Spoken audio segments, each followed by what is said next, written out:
what specifically are you doing in blockchain? Tell me a little bit about it.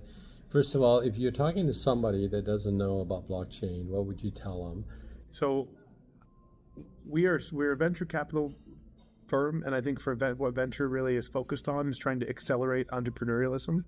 So our goal is to identify early stage founders who have, in some cases, an idea that they've written in a white paper, and maybe it's just a small founding team, and but they need to be passionate and excited about the future, excited about the vision that they have for what they can build, and they need support. And venture capital is there to help support that vision.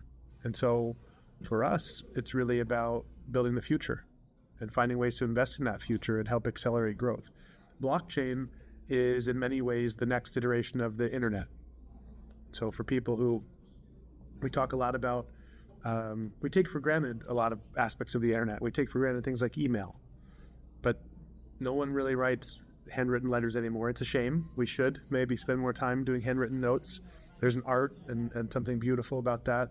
I still like to do it sometimes, but I think that 20 years ago, 30 years ago, I still remember having pen pals and writing things by hand, and sending notes to people, buying stamps, all these things.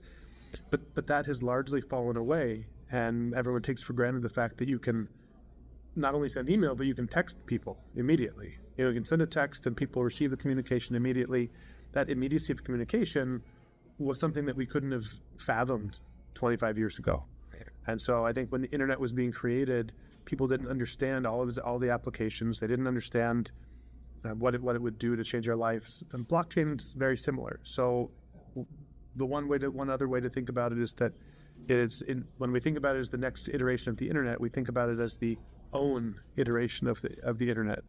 When the internet was created, it was the read version, and then slowly there was a chance for people to interact with the internet, to create their own content, the write version, and then now the idea is that blockchain will allow ownership of the content that you create. So read, write, own, the three phases of Web 1, Web 2, and Web 3, and we really want to promote that, but it'll take time.